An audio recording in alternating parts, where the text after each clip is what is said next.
Hey, what's up, you guys? My name is Christian Travis, and you're watching Pixels. Today, we're talking stars. I like to say I was a little late to the Resident Evil party, but after playing the games, looking into the history, and getting real into some Resident Evil lore, I felt like I had to give this game a review, especially since it stars my favorite Jill sandwich. That was too close. You were almost a Jill sandwich. You're right. Full disclaimer, guys, everything that you're about to see is from the first about hour and a half, 2 hours of the game. I made sure to try to avoid any plot-heavy clips, and basically just tried to avoid spoilers overall. Now let's get into the review.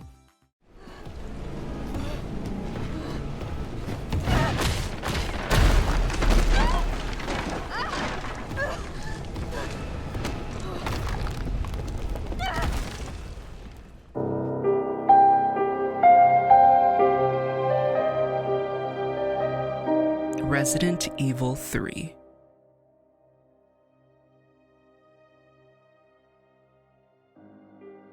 In this remake of the third game in the original Resident Evil trilogy, you star as Jill Valentine, a member of Raccoon City's Special Tactics and Rescue Service Division, otherwise known as STARS. We find Jill waking up at her desk after a long night of working, to eventually receive a phone call from fellow STARS member, Brad Vickers. It is at this point that he warns Jill about the impending doom with very few details and urges her to run. Before our heroine has a second to think, boom, she's attacked by a large and terrifying creature, which we will refer to as Nemesis. This BOW, or bioorganic weapon, has one mission: to eradicate all STARS members. After escaping the behemoth, we find that RC is in complete chaos due to an outbreak of the T-virus. Citizens are running as the area begins to be overrun by the undead. It is then that Jill realizes she must find a way out of Raccoon City. Along the way, she teams up with Umbrella Biohazard and Countermeasure Service member Carlos Oliveira.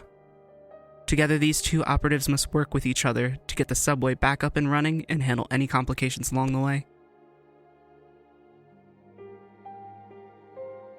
So first things first. Whenever a game is made on the RE engine, you can expect to have one of the most stunning gaming experiences. The textures are detailed. Raccoon City is vibrant despite being overrun by zombies with neon lights that illuminate whole areas in the game. The character models. These are one of the most captivating things about this engine. In some close-up scenes, it's almost as if you could see the pores on the character's face. You are able to tell that time was spent to make sure each and every character felt like a real person. That all being said, keep in mind that this game takes place within 2 hours of last year's Resident Evil 2 remake. So what does this mean? Well, assets are definitely being reused. At first I noticed slight things like zombies looking vaguely familiar, but then, looking into this, you are able to see a lot was reused. Nemesis has some of the same animations as Mr. X from last year's game. Jill has the same wounded run animation as Claire, and most zombie models are ripped directly from last year's game. Hell, I even found a Reddit thread where users were just compiling the reused assets in the game, some even coming from 2017's Resident Evil 7 release. Now, is this really a big deal? I mean, it's not, but I believe there's a way to reuse assets without having a player notice so easily. Once you notice that things are being recycled, I think it kind of breaks the immersion of the game. In my opinion, if they just put some more time into making more unique zombie models in this game, that would have helped immensely, but again, no reason to pass on this experience. Despite this fact, zombies are as gross as they've always been, always giving me a jump when grabbed by one or sending a chill down my spine when approaching a horde. One thing I barely noticed though, that I figured I'd mention, is that you're no longer able to dismember any zombies as you once were.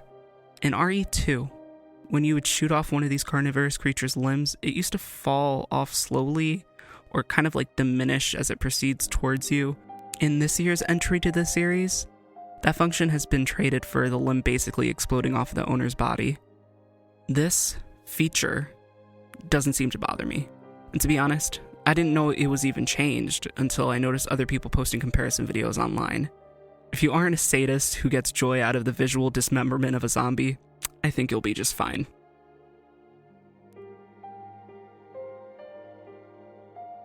So the part everyone's waiting to hear. How's the gameplay? And what do I say to that? Well, it's great. For those of you who haven't played Resident Evil 2 Remake, first off, what's wrong with you that you decided to pick up this game first? And secondly, I hope you know that I hate you. This game is a third-person shooter with 360 camera control. This camera controls wonderfully, giving me no issues when jutting back and forth to take simple glimpses of the environment. Now, navigation throughout this game is very easy. Accessing your supplies with the click of a button and being able to arrange anything the way you want it. Once again, no big changes compared to last year's release. But there are a couple small things that can impact your gameplay. For example, you are now able to have a knife permanently in your inventory without fear of durability. This did not impact me that much, I just used the knife to break open some crates and save bullets. But now the possibility of doing a knife-only run-through of the game is still on the table for some fans. Another welcome addition is the introduction of a dodge mechanic. Jill and Carlos now have the ability to dodge enemies by clicking a single button, and in some cases, when you perform a perfect dodge, you get a brief moment where things slow down and you are able to get a few extra shots in towards one of those rotting boys. Very a la Witch Time and Bayonetta, but not as cool in my opinion. I was going to show some footage of this, but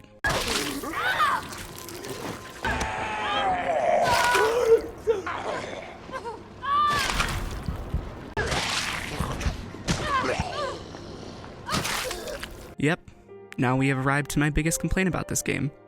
I can't for the life of me evade any enemies. This could totally be an issue with myself, but I find that I can never get the timing correct when it's time to dodge. I found myself using up many herbs and first aid sprays because of my failure to evade in time. I know that most games don't normally need to indicate when to dodge, but I feel like in most games, there's normally more travel and bigger areas to avoid foes. In RE3, despite traveling through Raccoon City, there doesn't seem to be much space to travel when hordes of zombies come your way, and in addition, when it's time to dodge, the stride that Jill or Carlos makes doesn't seem to give you much distance from an enemy. I found myself evading one, and then during that movement I got grabbed by another zombie. I only began to grasp this mechanic towards my final boss fight, and even then, this was a bigger area with a lot more room to travel, and it took a lot of deaths to eventually get a grasp on this thing. This brings me up to my final thoughts on gameplay, and the biggest question is this really a horror game? When playing through this game, I beat it in 2 separate play sessions. Last year's remake, I had to play it over a span of several weeks. There's something about the constant thought of Mr. X trailing me, the abandoned police department where you never know what's going to be around the next corner, and the anxiety I had running from each floor to find pieces of whatever puzzle I needed to solve that always had me on edge of my seat when playing.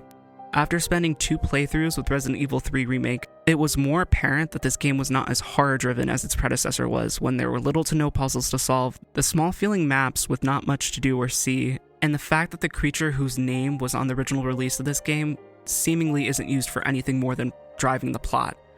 I felt no fear once I realized Nemesis was not going to be following me around the map unless he was introduced via cutscene, and after my first couple run-ins with him, I felt completely unfazed by his presence. This game starts with an action-packed scene to get the ball rolling, and don't get me wrong, I loved my time playing this game, and I will continue to play it in the future. It's just, in my opinion, RE3 Remake seems to be sitting at a point where it can technically be called a horror game, while at the same time introducing much more action than RE2 Remake.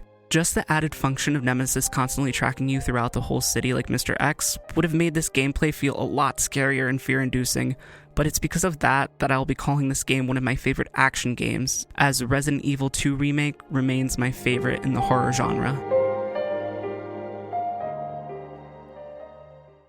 Hey guys, I hope you enjoyed this video and thank you guys so much for the time. I do appreciate it. This is my very first video, so I would love to get some feedback. And if you have any questions, feel free to follow me on any of the download links, my Mixer, my Twitch, it's all down there. And most importantly, if you guys are into podcasts, I do co-host a podcast called the Pixels Podcast with my friend Sophia, and I will also leave a link down below to any streaming services we are available on. I greatly appreciate if you give us a listen. Anyway, thank you guys again so much, and bye.